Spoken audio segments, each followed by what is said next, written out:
AHumbleSoul, we checking back in, man. Another exclusive. We in Indianapolis right now. Got a little Billy in front of the camera. What's going on with you, bro? Yes. What's happening, bro? Love and loyalty. For sure.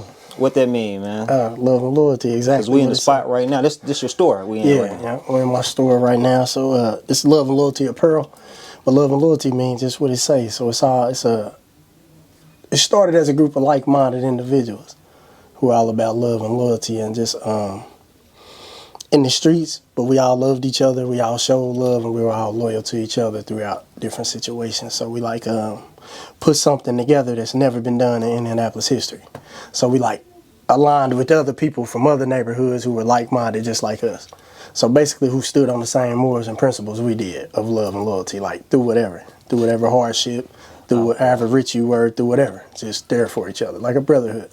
Man, as much as you're comfortable with sharing, to a certain extent, is it like a clique? It started as a clique. Now it's businesses, but yeah, it started as a clique. But then it stretched. So a definition of a clique is something small. Now it stretched throughout our whole city. So I guess it's more of a, I don't know, what would you call it? No, I'm asking you. Yeah. I don't know. I know you don't want to put a gang on it. You can say it's like a family. Yeah. Or a brotherhood. Yeah, it's a brotherhood because you ain't got to be negative. You could be positive. You could just be a good man, and you could be part of love and loyalty. It's I wouldn't call it a gang or a clique. No, it's a family. Sure. And the only reason I asked you that is because on the outside looking in, when people see a large group of black people or minorities in a certain type of area, they can kind of get labeled, We definitely did. We definitely been through that. That's why I was asking you that. But, okay. But man, take it from the top. First time on the platform. I was asking around who would be some dope people to chop it up with in Indianapolis. And your name came up first. For sure. I did my research and I saw that you got a dope story behind you. Yeah. For sure. So it'll be dope for my viewers. To get an insight, get a look into your life. So just jumping it off from the beginning, man. What section of the Indianapolis of the city that are you coming from? I'm from Kenwood. I'm from 36 in Kenwood. That's the middle of the city. My neighborhood really divides the city. So we're a street meridian runs through my neighborhood, and that separates the east from the west. As we grew in love and loyalty and expanded, we started calling it Crown Hill section because it was all about unity. So we ended up clicking up with all the neighborhoods surrounding the cemetery. That's probably 10 blocks. So 10 blocks north, 10 blocks south, we clicked up like that. So now we call it Crown Hill section. Crown Hill section. Yeah, Crown Hill section. That's a cemetery. And when I was doing my research, Crown Hill is where a mobster, a famous mobster, John Dillinger. John Dillinger, is buried at. His grave is in. Is one of your videos there? Yeah, that's what I thought. A lot of my videos gonna be in the cemetery. I've seen you in the cemetery. Why are you at the cemetery, man? I don't know. I love the cemetery. I got some good brothers in that cemetery. So John Dillinger ain't the only famous person in there. I'll talk about that, man. I got a few partners in that cemetery. Leon Pepper, C. Murder from Outpost. It's some legends from Indianapolis in that cemetery. So I don't know. I just feel comfortable in there. So when you shared those two people's names, so who were they prior to that passing? And were they in the streets or? Yeah. So Leon, Michael Pepper, that's the person who got me rapping. LP. He's one of the first young dudes around here who was really stepping. So he used to he just all this drill hole type of shit. That was the lane he was in. So he used to just catch bodies, beat them, catch bodies, beat them, come home, do the same thing. So he was a legend around here. He was known don't fuck with him. And then C. Murder, he's from Far East Side, but he was a legend like that. He was putting it down. He had paper. He was rich. He had cutlass, drop cutlasses, all the jewelry, all the bitches. He was a legend around here. So to us, they as big as John Dillinger. Man, that's deep, man. That's deep. So stuff like that doesn't bother you, like death or the dead? Hell no. Is that something that you think about? Nah, not really. I got faith. So faith brought me through a lot of very serious situations in my life. I've been in the streets since I was 12 years old. So that fear of death and shit, that's probably when you growing up or something. You know, it's like once you learn how to hoop, it just becomes your shit. And you ain't worried about the competition. You ain't worried about who you playing against. You ain't worried about none of that. So in the streets, like I've been doing this so long, death is just a part of this shit. Yeah. Yeah, I don't look at it as nothing bad. I look at it as a celebration. It's a homegoing celebration. Guess that's a different perspective to have on it, man. Yeah, like it's everybody got to die. Man, So I feel like personally, me, like witnessing more people pass away recently, like just in my life, I think about it more than I used to.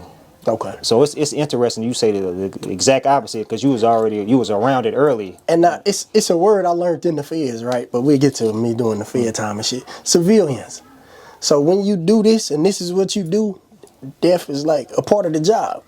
You embrace it and you get through it. You know how you, like, when you don't know how to swim, you scared as fuck of getting thrown in the water. And once you get in there, it just is what it is. Right. So that death shit just, I don't know, it just basically goes away. No, for sure. You just embrace what it is. No, for sure. I mean, taking it from the top though. So you said Crown Hill section. Crown Hill section, middle of the city. 2-parent household. Like, what was the environment like for you? Well, my mom and dad were separated, but my mom and dad were best friends. My mom and dad were both from the streets. They both sold drugs. So it was only naturally that I'd be in the streets. They bred me like to sell shit and earn my own money. So when I was little in the 6th, 5th grade, I used to sell candy. Then after selling candy, my dad taught me how to shoot dice. But my dad only knew how to shoot dice because my mama taught him. So it was like I was raised to just be a hustler and get it on my own. Right. Yeah. Man, I saw that, correct me if I'm wrong, that although that your parents was in the streets, that your grandma like showed you about selling weed or something? Yeah, my grandmother taught me to... she was in the streets too? Yeah. My grandmother taught me to sell weed when I was 8. So she used to bag it up, get all the bags, and back then it was big bags. Those big storage freezer bags that now pound bags come in. She used to tie them all up, and my job used to be to cut them and run them down to the cars they pulled up. So shit, I don't know, my family just came from hustlers. At that age, was it really registering, like, what you were doing? Did you know that you was hustling or assisting in hustling? Nah, hell nah. I was just doing what my grandmother said do. And did you have a bankroll at that age? Was you getting paid for helping her out? I was a spoiled kid. You know how it be when both of your parents hustlers. You know, you get all the Jordans and all the clothes and jewelry and shit. So coming up, you weren't bullied or teased or nothing like that? Yeah, hell yeah. You know, you get teased for having shit in the ghetto.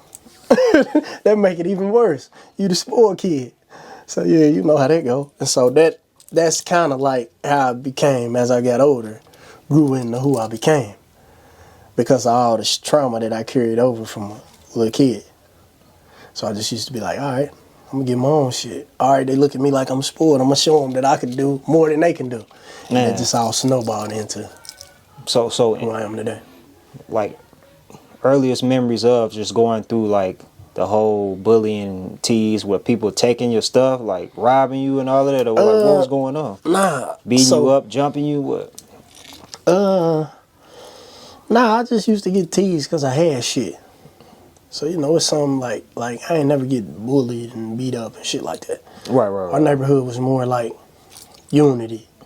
But at the same time, I had shit that they couldn't get. So, you know, they felt some type of way about it. You spoiled. Oh, you only got this because your grandma and your daddy and shit like that. Right. All right, you won't get down like we'll get down. You feel me? They go steal bikes and shit. I don't got to steal a bike. I got a bike. But, so. Yeah, nah, you cool. Oh, okay. Yeah, nah. Yeah, hell yeah. Nah, yeah, I was just curious when you were saying that you get teased for being in the ghetto with stuff, but at the same time, I know if you in school or something like that, like you looked at like the cool kid to some people, I guess hated on by others though. You know? So in our neighborhood, it was like, I don't know, you know how it's like envy. So we got love for you, but it's still a little envy. But in school, like, we was them guys. Because my schools that I went to were right in my neighborhood. So I went to a middle school that was right smack dab in the middle of my neighborhood. Mm-hmm. So we were looked at as popular. Like, we walked to school, we right around the corner. We getting money already. I'm gambling, I got candy and shit. Yeah. I was cool. No, so what middle school? What schools did you go to in Indianapolis? I went to damn near every school in Indianapolis. I went east, west, north, south. I went to Short Ridge Middle School. I went to Forest Manor Middle School. I went to Catholic schools growing up. I went to School 67, that's far west side in Hallville. Okay. I went to Northwest, far west side in Hallville. I went to Broad Ripple High School in the middle of the city, and I went to Lawrence North, that's the far east side. So I went all around. We used to move around a lot.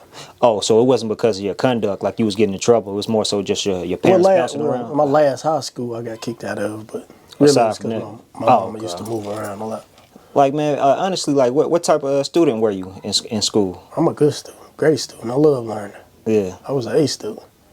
You were an A student? Yeah. Straight A student? Yeah. What was your favorite subject? Language arts. Yeah, so you always been in the writing? Always been in the writing, poetry, reading comprehension, shit like that. Yeah. So what age we talking about you first started like putting the pen to the paper then? Probably about 10. I've always wanted to deal with music forever. No, even with the poetry and all of that too. I wrote my first book in 2nd grade. Your first book? Wow. Yeah. Yeah. Now that's dope. Yeah, I always been a nerd, bro. Hold on. What is a 2nd grader writing about?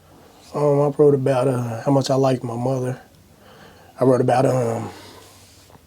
who I looked up to. I remember I wrote about Martin Luther King. I was doing speeches and plays and shit in the 2nd grade. Yeah, I always excelled as a student. I was in minority engineering programs. Yeah. Dang. So if you didn't take the route that you took, quote unquote, in the streets, what do you think you would have done? I always wanted to be a chemical engineer. Oh, so how you from language arts to so that's more like it's like science. Yeah.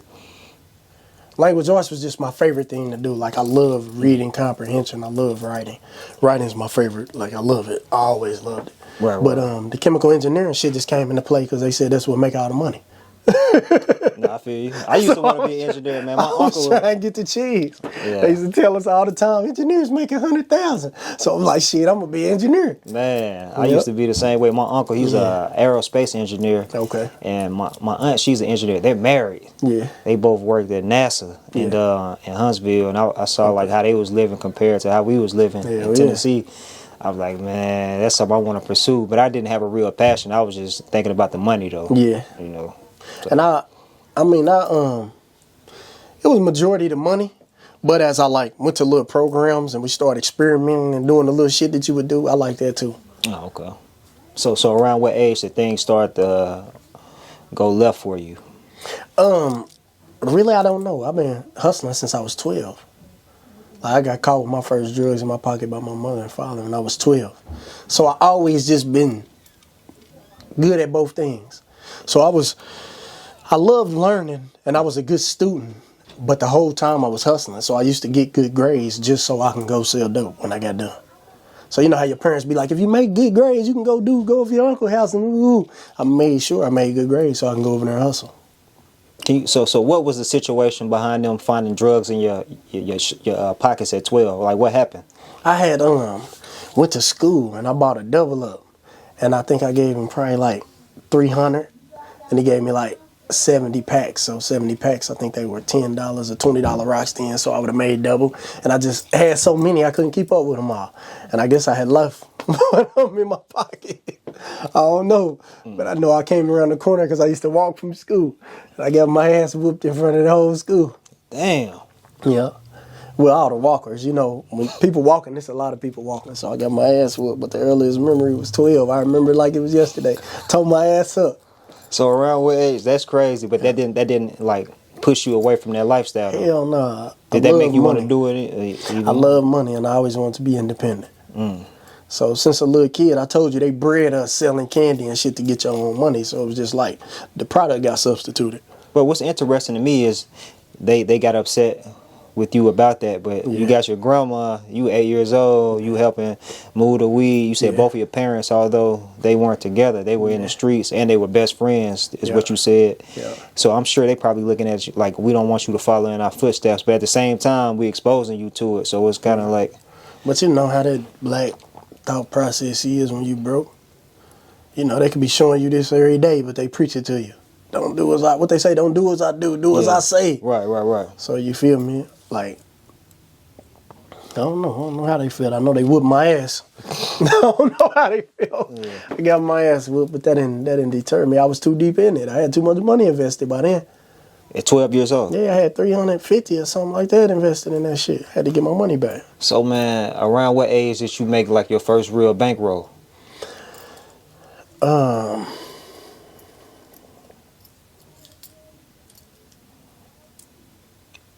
ain't sure. Probably like 15 or 16. Cause once I became like a freshman and sophomore, I was moving. I was traveling, going to different schools, gambling, and then I was hustling full time. Like had my own phone, working my own phone, getting calls with serves on there. Like I was having motion early. Yeah. So you said like 15, yeah, 16? Like 15, 16. So around what age, what do you think you had by then, like in the stash?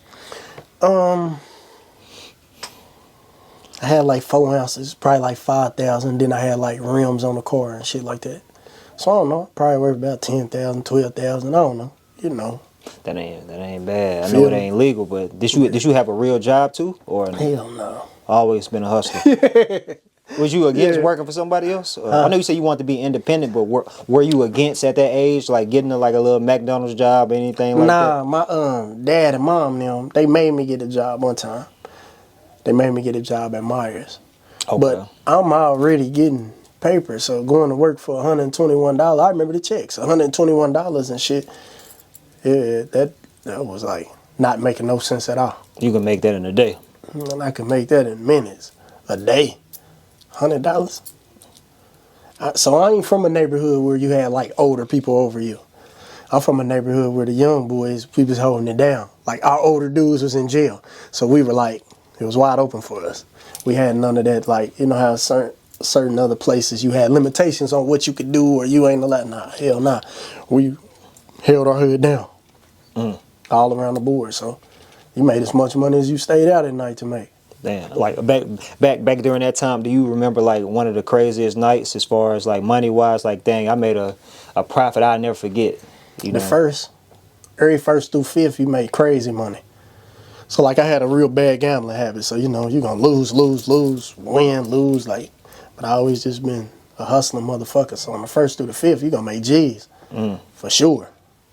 And you stacking this or you splurging? You know I'm splurging. I'm young. You getting it fast, you spending it fast. Splurging. I started hustling to buy tennis shoes. That was my whole point of wanting to hustle. I wanted every single shoe that came out.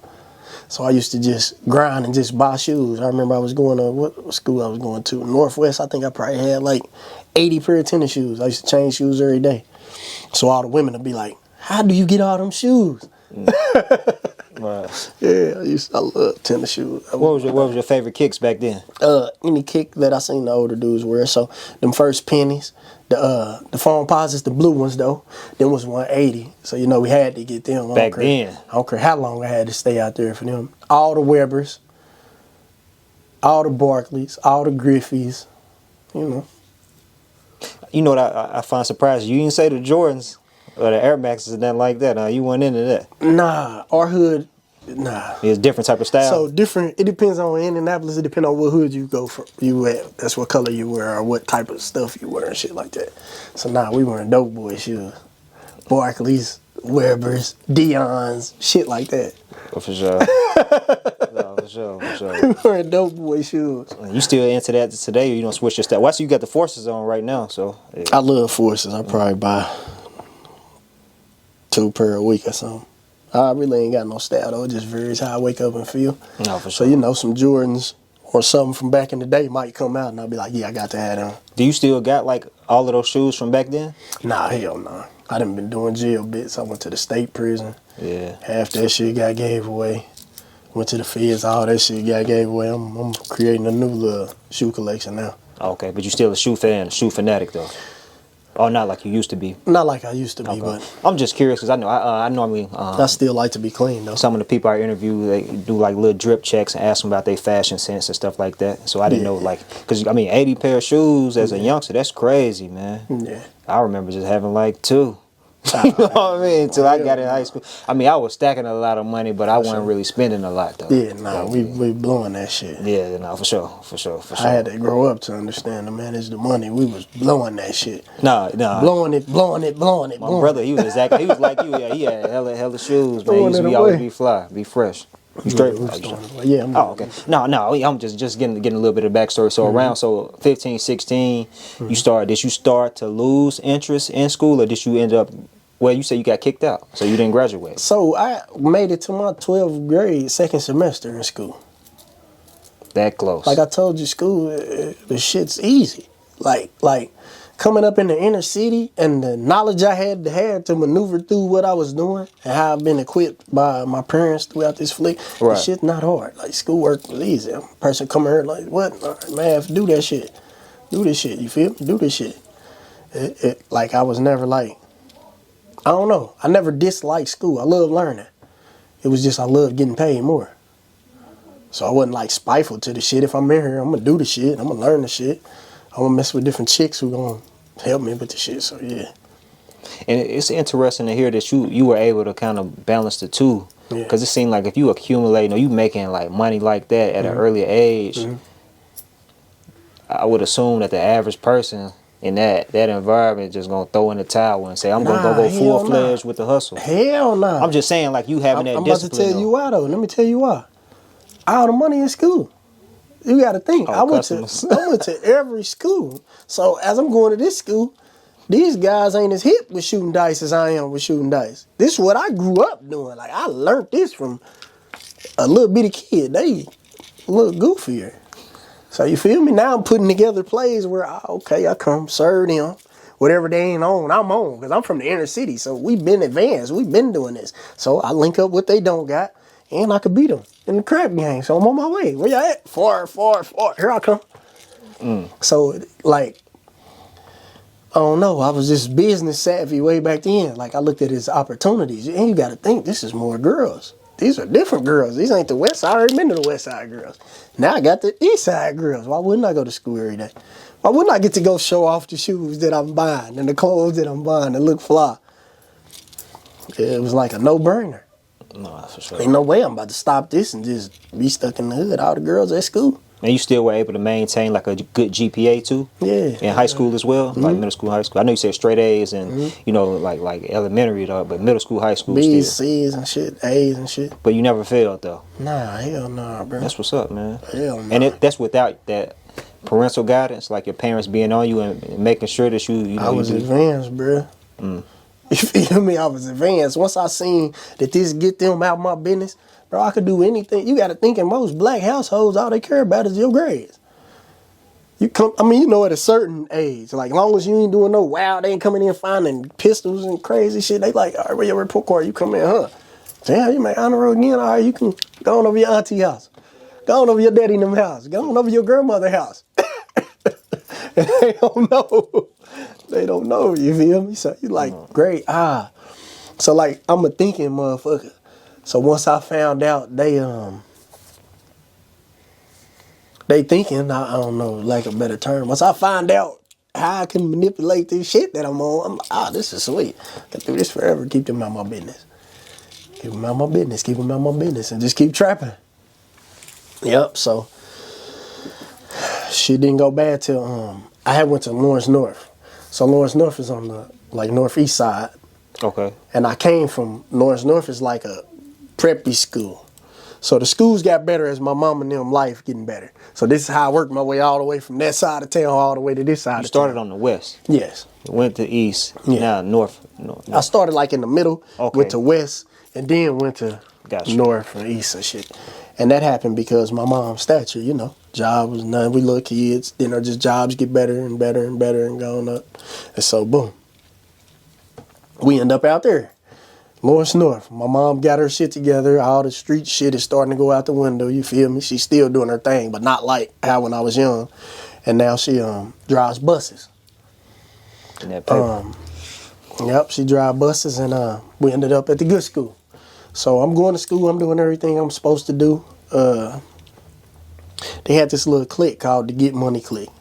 And they were like robbing and doing all type of shit that they don't tolerate out there.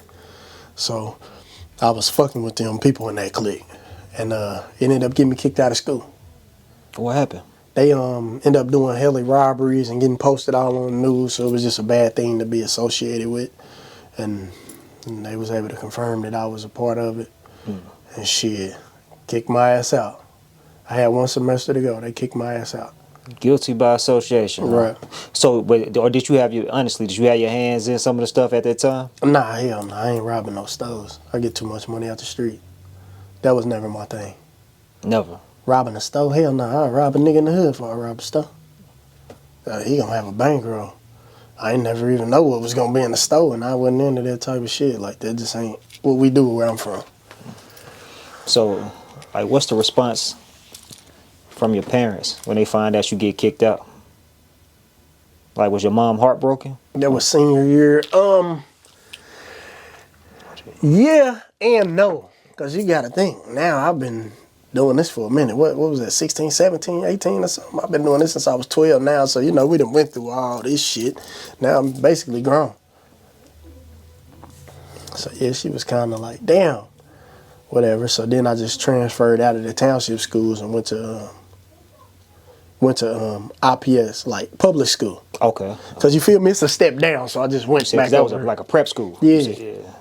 So we had like business, math. We had like all them special writing classes. It's gonna look good on there. Where you gonna be the shit. Now IPS public school got Core 40, where they just teach you regular basic shit. And so when I get over to Broad Ripple High School, that's an IPS school.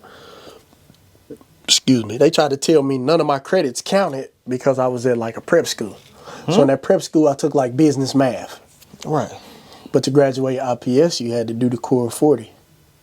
So that's like basic shit. Isn't it? Yeah, but it's they don't even honor business math over there. So it's like I didn't take a math class, so they tried to tell me I gotta do an extra year. Man, that sounds like some BS, man. Yeah. Did you complete it though? Hell nah, I wasn't doing no extra year. Do an extra year for what? I could do they fucking work with my eyes closed. So I was like, fuck y'all then. I got too many serves in the daytime anyway. And I So quit. you said through in the towel. You made it to the 12th grade and just second said, semester. Almost there. 5 weeks or whatever it is, yeah. Did that cause you to fall out with that clique, that crew, or were you still cool? Nah. Them was still my guys. Still my guys to this day.